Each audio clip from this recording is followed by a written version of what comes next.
कीर्ती बेफाम होती.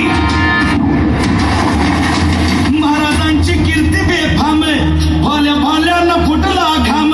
याला कोण घालील यस्सेने, दरबारी कुस्ती बेगम. परी बेगम म्हणजे अली आदिल शहाची आई बर का.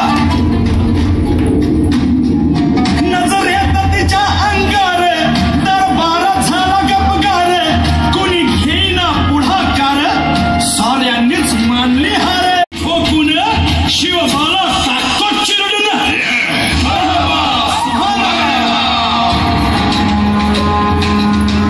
कौतिक झालं दरबाराचे, खान निघाला मोठ्या गुरमीत.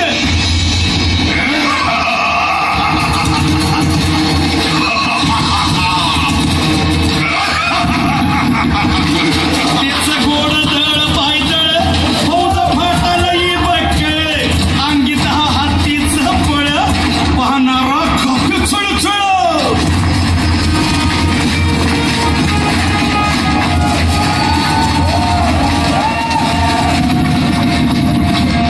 वाटेत भेटेल त्याला चिरडी, खेचीत खराची सेना निघाली.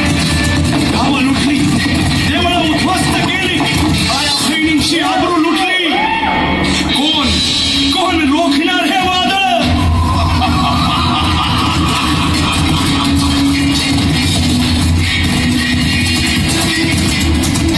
राजाची सेना मुठभर, खानाला कसा ठोपणार. काय लढवावा हुन्नर, चिंतेत पंत सरदार.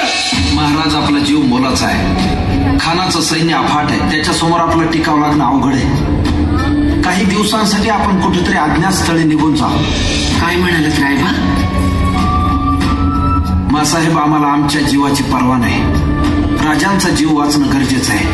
रायबा, शिवबा केवळ आमचा पुत्र नाही, तर अवघ्या मराठी जनांचा स्वाभिमान आहे. या मातेने आपला पुत्र गमावला तरी बेहत्तर, परंतु भ्याडपणे पळून जाऊन या मराठी मुलखाचा स्वाभिमान गमावता कामा नये. अशा वाघिणीचा वृक्ष.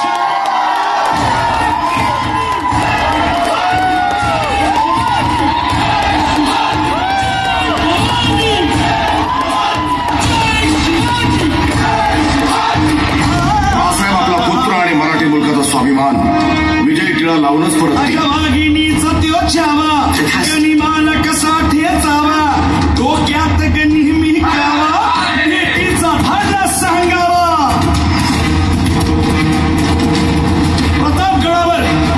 प्रतापगडावर आमने सामने भेटीचा सांगावा. खानानं हसत हसत कबूल केला. दिवस ठरला आणि ठरल्याप्रमाणे प्रतापगडच्या पायथ्याशी खान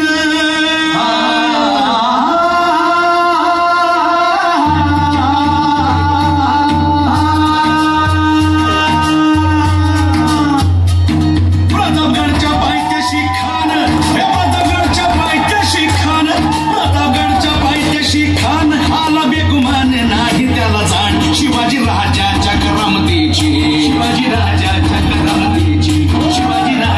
करामतीची आणि त्याचे नाही जाणीव शेतीची. आणि करेल काही कल्पना युक्तीची. जी जी जी